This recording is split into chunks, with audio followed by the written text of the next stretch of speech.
Alethea Felton, and welcome to the Power Transformation Podcast. If you're struggling in your life with self-sabotaging and negative thoughts that leave you feeling stuck and limit you from moving forward, I can help you. As a holistic health and empowerment coach, I help people identify, challenge, and conquer those thoughts in order to make simple and practical changes to improve overall wellness. Let's remove those limitations, for the time is now to create your power transformation.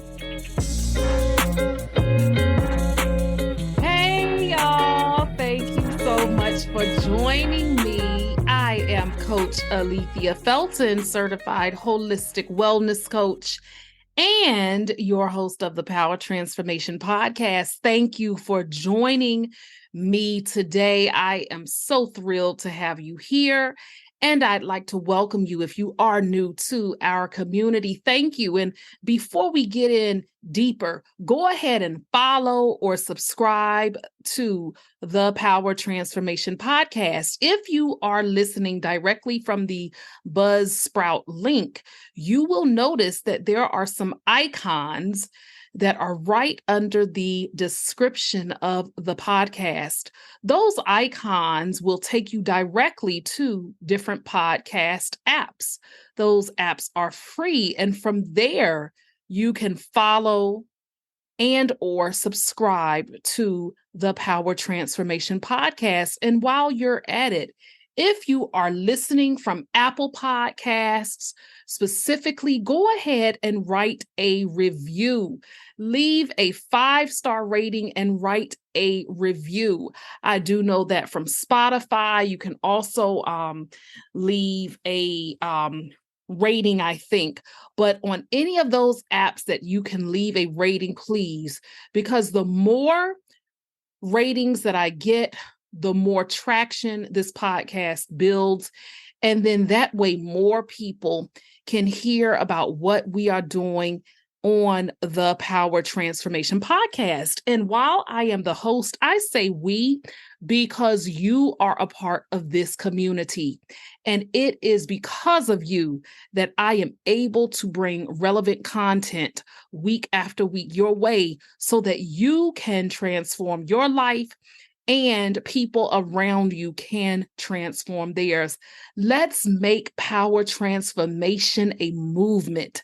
Let's make sure that everybody gets this word, because we have so much power within ourselves and we take it for granted. And the power we have can just not transform our lives, but it makes the world better.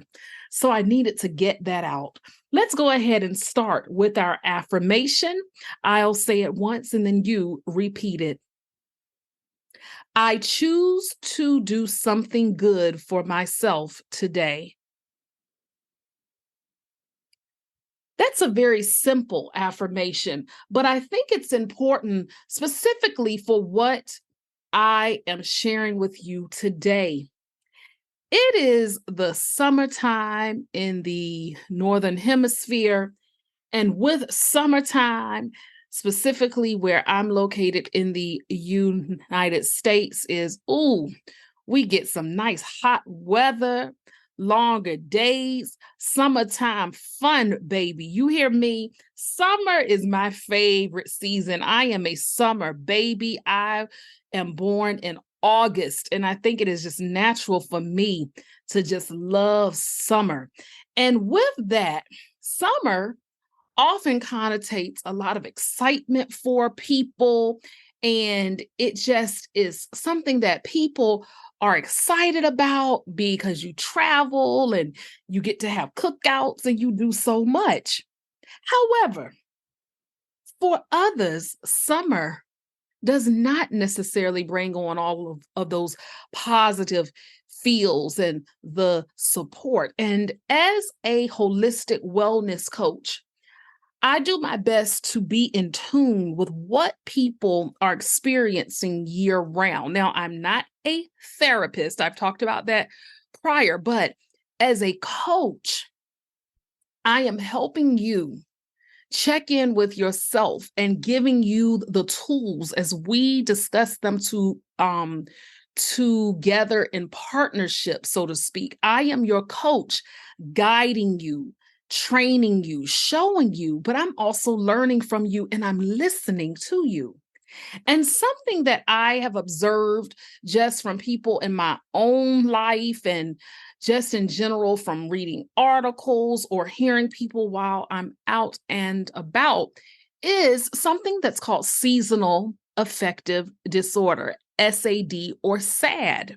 SAD is a very well-known form of depression, and it is generally used to describe people that experience depression in winter months when it's colder, when days are shorter, less sunlight.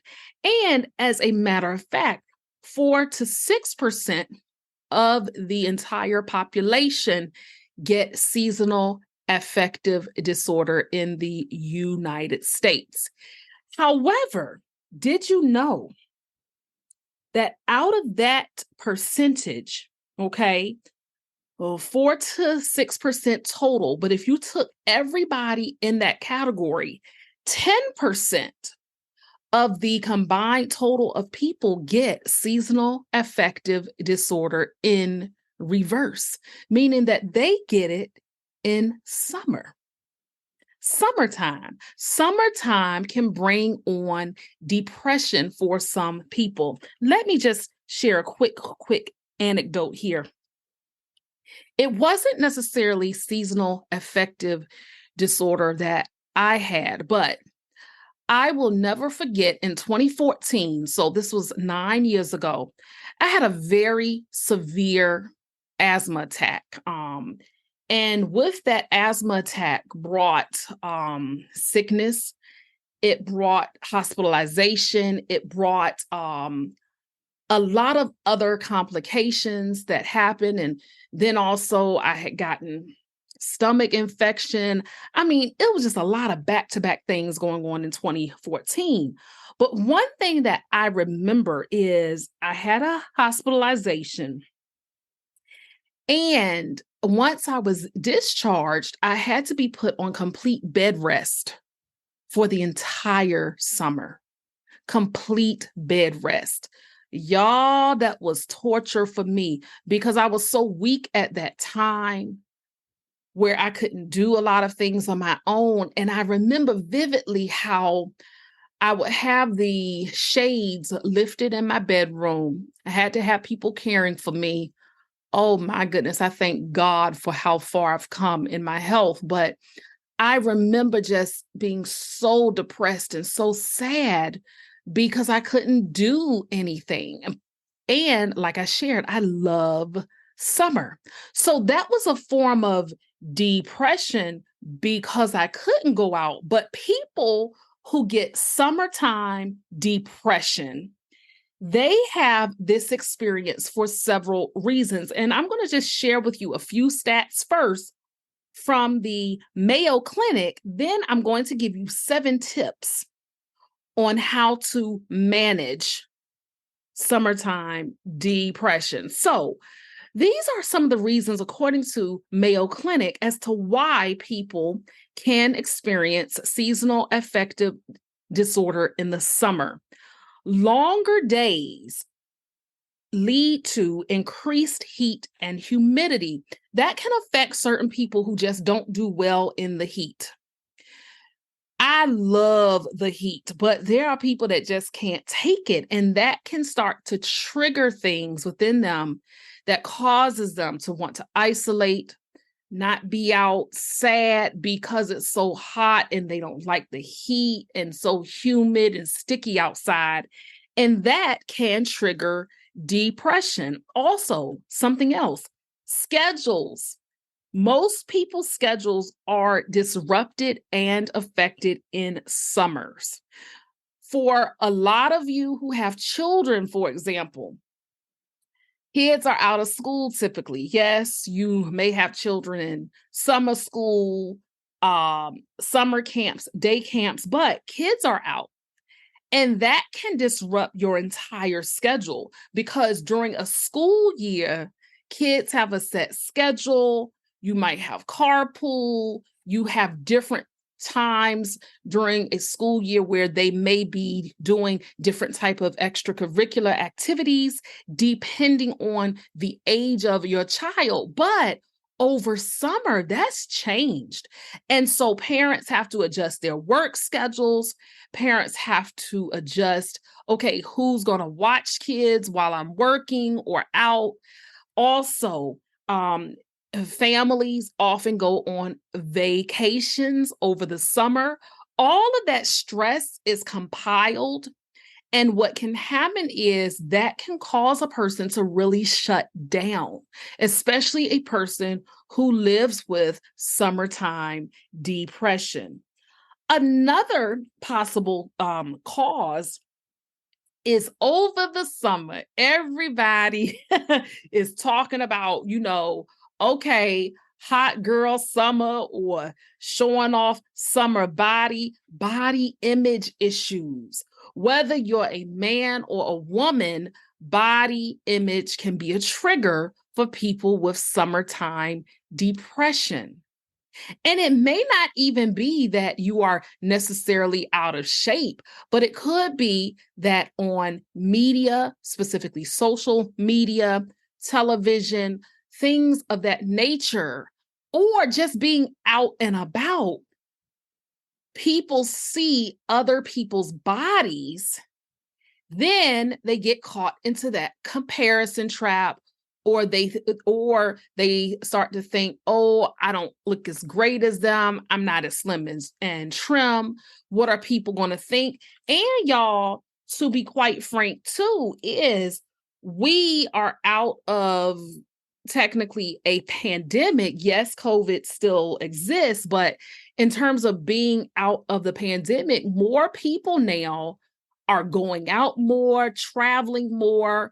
And over those 3 years of that steady pandemic, people, some lost weight, some gained weight. And so sometimes in the back of people's minds, summertime brings out, less clothes, especially if it's hot. So a person might not like how they look in shorts, but sees a person with shorts and are like, wow. Now, I'll be the first one to tell you, I'm not need, always have been since I was a little girl. I don't wear shorts, but I'm a maxi dress person. I'm that type of, flowy dress, but I love the water and I will go to a beach and I will rock my swimsuit. You hear me? I will show my curves in my swimsuit. But I also know what styles look right on me and what don't. So you can have a person who their body image is affected, and thus it could lead to them having depression in the summer. And in correlation to the travel and vacation, something else that can affect summertime depression is this: financial issues. Financial issues. Because over the summer, if you have children, you have had to budget to send kids to summer camp, enrichment program. Maybe you're paying more for a babysitter or daycare. Also, vacations. Yes, you could have been saving throughout the year for it, but when you go on family trips, those add up. And since the pandemic and things have opened up again, oh my goodness, plane tickets, everything has really gone up. The price of staying places has increased, food prices have increased. And so also along with the food prices is that over summer, especially if you live in a hotter area, people are less inclined to cook. That's not opinion. That's actually a fact, is that people are found less inclined to cook over summer. So therefore, you tend to go out to eat more. And if you are cooking, people do a lot of outdoor grilling, things of that nature. But what are you grilling? Are you buying steaks? Is it simple hot dogs, hamburgers, Is it chicken breasts or chicken legs? If you're vegan, what are you grilling or cooking? My point is that financial issues can run amok over summer, and people can tend to spend above their means, which can lead to depression. And also, I will also say for teachers, I am a former public school educator. And for teachers, educators, sometimes people think teachers get summers off. That is not true. Teachers are considered 10-month employees, 10 months. So their salaries are technically allocated based on 10 months of employment. Over the summer, a lot of educators work second jobs or do summer programs, summer school, things of that nature, depending on how far along they are in their career and where they work. So where I ended my education career with, public schools, was in Maryland. And, I'm grateful that I got paid very well. Plus, I worked in human resources. But in terms of everybody else who were still those school-based teachers, salaries are a real issue in terms of compensation. And so, therefore, teachers have to budget extremely carefully over summer. And it's just not them two. You can have a person who might work in retail. I did that all throughout high school and college. Retail workers, depending on what hours are, maybe you aren't getting appropriate hours. All of this, y'all, can lead to summer depression. But all hope is not lost. So, here are some tips. I'm going to give you 7 quick tips to help you navigate through this.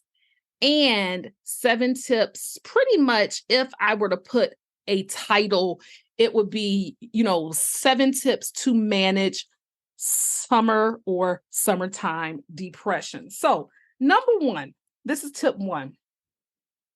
Identify your triggers. So, what that simply means is think about and reflect.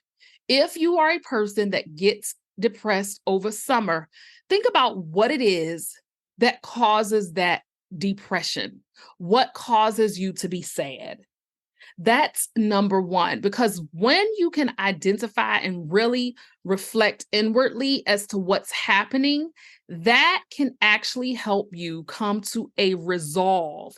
And so, for example, if heat or the humid weather trigger you, then you will know that, okay, if heat and humid weather trigger me, then I need to do my best to stay cool, to stay hydrated, things like that. Okay, so identify your triggers first.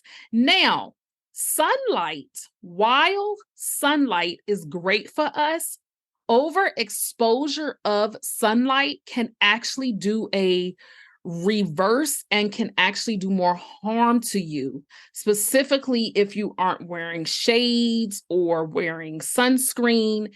It can be harmful. So just identify triggers first and start to make the appropriate moves to rectify that or to try to correct it.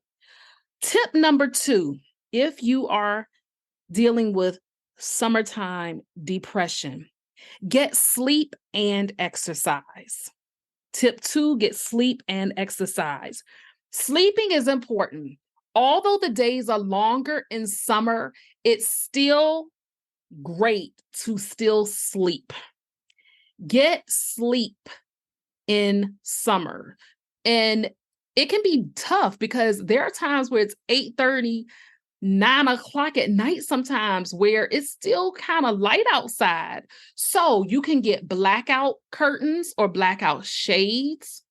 You can also get like apps or go on YouTube where you're hearing nature sounds, meditation, mindfulness. apps that can help you. White noise is also good. And then once you get that good night's sleep, get some exercise. And what exercise can do for you, what I mean by that is go swimming. If you don't know how to swim, go for an early morning walk, like a really early morning walk when it's cooler outside. I walk and run. If you all follow me on social media, you all see I do a lot of my videos and motivational talks when I'm walking or running on a trail. That's something you can do. Now, sometimes that humidity, boy, ooh, it can get to you. So you do have to wake up a little early, but you won't have a problem doing that if you're getting appropriate sleep. So those are some ideas for that as well. And also, research also shows that an overproduction of melatonin could play a role in summertime seasonal affective disorder. Okay. So, therefore, you may want to take a very low dosage of melatonin an hour before you go to sleep if your sleep is disrupted in summer. All right. Tip number 3, avoid unhealthy coping. What this means is avoid eating out of boredom. Take a social media break if you have to. Have a limit on how much you're on your apps. If you are the type of person who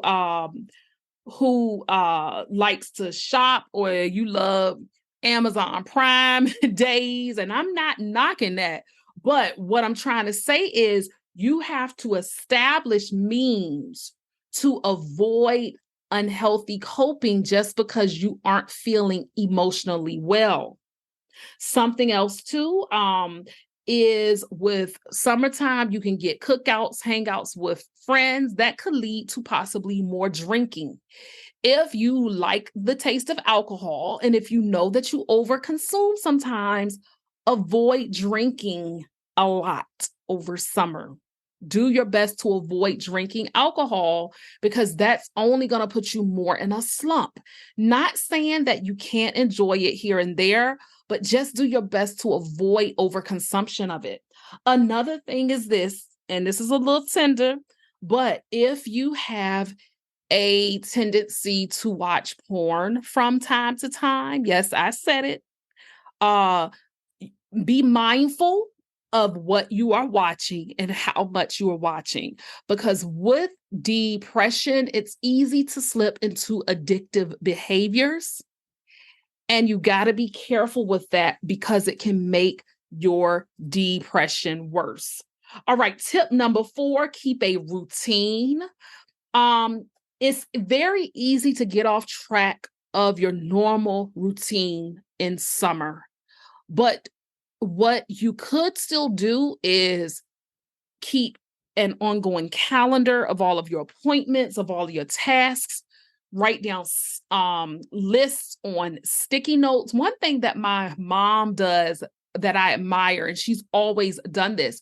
My mother is retired, but she still follows a list. She has her set things she has to do each day. She lives a very active lifestyle, but she keeps her routine over in summer.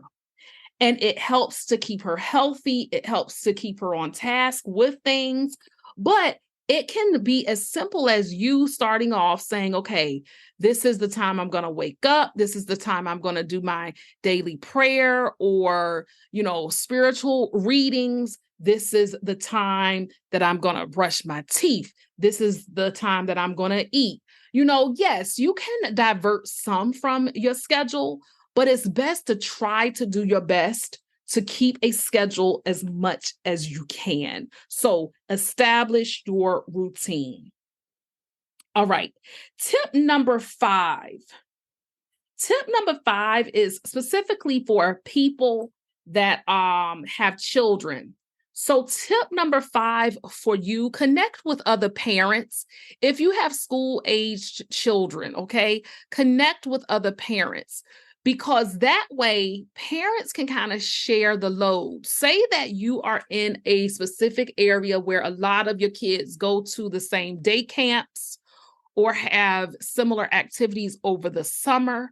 Maybe if you're battling with depression, you might not feel like every day taking your kid to their practice or taking um your child here and there. Connect with your support system of other parents to do a summer carpool, to do things that maybe are similar to what you have during a regular school year, but you are leaning on community.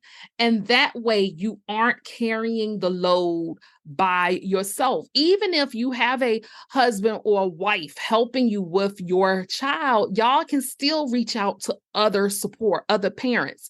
If you're in a co-parenting situation, hopefully it is a healthy bond you're having, but maybe you and your child's other parent don't see eye to eye. That's the time, though, to really be adults in communicating and doing the best for your child so that you can navigate through the pressures and the extra responsibilities for the benefit of your child. Okay, so please connect with other parents. The next tip, tip six. Tip six is to spend time with people. Spend time with people. Spending time with people can look like if a person invites you out to a big cookout or a party, you can go.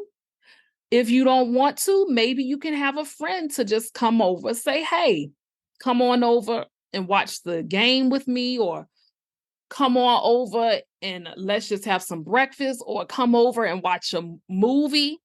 It could also mean that you're just going to meet up, maybe go for a walk with a friend, go out shopping with a friend. It could even be window shopping, old school window shopping, which means that you aren't buying anything, but just simply enjoying each other's company. It could even mean that maybe with you being on a budget, you might not be able to spend a lot on a, expensive meal, but maybe you can go out and catch a lunch special with a friend, or you can just go out and try something that's free. Go to a museum that might not have a charge. Go and explore a new place. Go for a ride in a car with a friend of yours, or a sibling, a loved one, or even your significant other or your children, spending one-on-one quality time with your kids. The point is, while it's easy to try to isolate, with depression, you really want to avoid isolating yourself completely. Doesn't mean you have to go out every day, but you want to make sure that you're with community so that you can have a support system. Now, what if you're listening and you say, it's literally just me? Y'all, Google is at your fingertips. If you are listening to me on this podcast, you have access to internet via your phone or online. This is when you got to start stepping outside of yourself and finding groups of community, locals in my area, people who want to do stuff, paint and sips, meetups. Maybe you have a quirky hobby. You could Google and find if there are local groups for that. Maybe you like to write or read. There might be writing clubs or book clubs. The point is, get yourself out there. It takes a little courage, but I know you can do it. You have the power from within to put yourself out there and do it. And tip 7 to manage summertime depression. Listen carefully. Make time for you. Make time for you. Self-care is a buzzword, but as a holistic wellness coach, this is a term that people in my industry have used for years, because self-care involves the whole person: physical, spiritual, mental, emotional, sexual, financial, relational, everything. Okay? Make time for you. At least 15 minutes, I would say, in your day. Make at least 15 minutes a day for you, for self-care. This could be having time planned out where you actually play with your pet, where you repeat affirmations and do positive self-talk, where you take time to pray if you happen to be a person who prays. This could be a time where you're journaling, a time where you're learning how to cook a new recipe, cooking something new. Instead of taking a shower all of the time, if you have a bathtub, take a bath. This could also look like maybe trying something different with your hair if you like to kind of style hair. If you don't have hair, that's okay. Give yourself a manicure, even if you're a man. Yes, men's hygiene is important too. My point is, do something that is going to be for you. Do something that is going to help you make yourself feel better about yourself. And in conjunction with that, in connection with that, as you are doing that self-care activity that makes time for you, pep yourself up, boo-boo. Give yourself some love. Talk about you in a positive way. And this ain't arrogance. This not being pompous. No, no, no, no, no. A lot of people believe in a higher power. And if that is the case, then why do so many people act like they're such lowly, miserable, worthless creatures? If God made us in God's image, if we are fearfully and wonderfully made, and what I mean by the word fearfully, that simply means awe-inspiring, amazing, extraordinary. If that's who we are created to be, then you walk in it. I'm tired of people walking around with weakness, walking around like they ain't nothing. And no, ain't nobody perfect. We all make mistakes, but it's high time that we start walking in who we are. And I'm not talking about being narcissistic. That's a totally different conversation. But I'm truly talking about if you are talking about yourself in a way that uplifts you so that you can then uplift someone else. So yeah. And the most important thing that I'm not going to have as a tip, but this is important.